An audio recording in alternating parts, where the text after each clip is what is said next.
My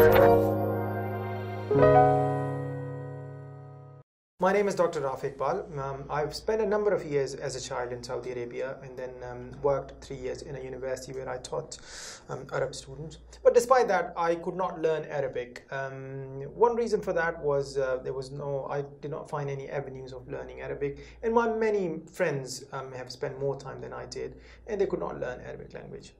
The courses that I had heard about, I think they mostly focused on grammatical Arabic, which is difficult to learn, requires a lot of time, and most people get discouraged by that. And even people who learn that grammatical Arabic, after learning it, they find that it does not really help them to converse with a common man on the street. So if I give you an example, there was a gentleman called Musa in our course. He's an American convert Muslim, and he has spent a number of years learning grammatical Arabic. And despite that, he felt a need to join this Arabic conversation course. And he used to say to us that after learning grammatical Arabic, when I used to go out and speak to a shopkeeper, and they used to look at me with a surprising look, as if I've spoken something totally different. I've been in Saudi Arabia now for 1 year, working as a doctor, and I have a daily patient contact. So I felt a need that I must learn Arabic now. So I've heard about Sultan Saab's course. So I started with the short course. In that short course, I found very useful things that I learned, including common vocabulary, expressions and sentences that we use in daily life. And especially for me, the medical terms were there. With every word, it was written in Arabic, with a Roman script for people who cannot read Arabic, and a video clip with the pronunciation of that word or that sentence in a local dialect. So that helped me a lot.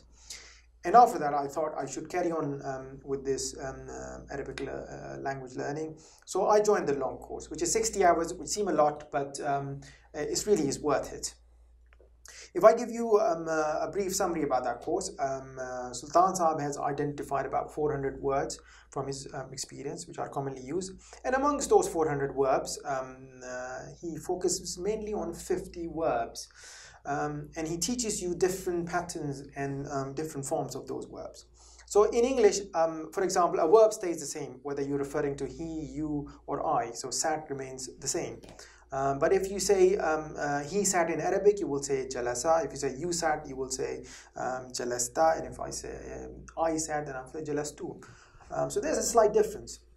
So with this course, you learn the Arabic grammar that you need to make a proper sentence in a spoken language, spoken Arabic.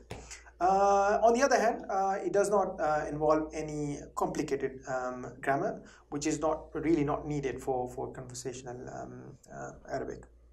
The other thing we did in that course was learning commonly used nouns. And an important part of every class was, which we all liked, was where we made our own sentences. So we brought our sentences from our own daily working life or life out on the street, where we brought sentences in maybe in Arabic or in English, and then Sultan Saab guided us in converting those sentences to Arabic.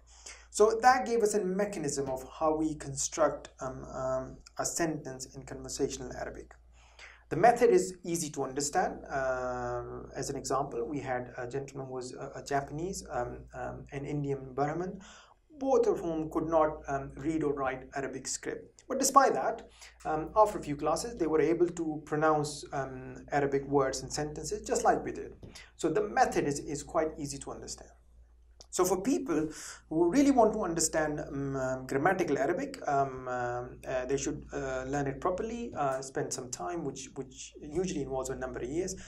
But for people like me who really want to understand or learn spoken Arabic, this is the course. So I would recommend this course to everyone who wants to do that, because it has helped me a lot in my working life, in my conversation with my colleagues, and when I go to the shops.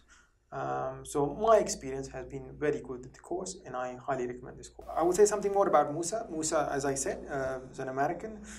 He teaches English language to Arab students, and he had spent a number of years learning grammatical Arabic.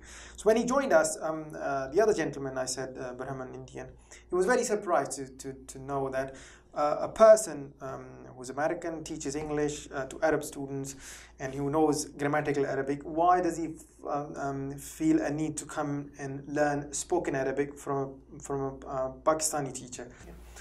I will say something about the workbook. That was an important part of all our classes. So when we were learning the verbs, we used to say them, repeat them, which help us to understand and remember. But we also wrote them in the workbook. So when you write it, so the difference between different patterns and different forms become very clear. So it's easier to understand the difference between them. And when you write, obviously, it helps you to remember as well. So it has been only a few months since I did this course, and my practice is not very regular, I must say. But despite that, the feedback I got from my patients has been very good. And people have said to me that, asked me that, are you Saudi? Which obviously I'm not.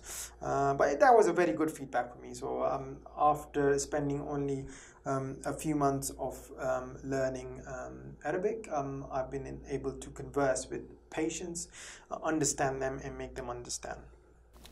In the end, I would like to say that if you want to learn grammatical Arabic, I think that requires a lot of time and effort. And if you compare it to this SAFT course, in 60 hours, I do not think that you will be able to gain a mechanism using which you may be able to carry on learning the grammatical Arabic on your own. But on the other hand, with this SAFT course, if you are intending to learn spoken Arabic, you learn the mechanism, and using that mechanism, like I do now, you can carry on your learning of spoken Arabic.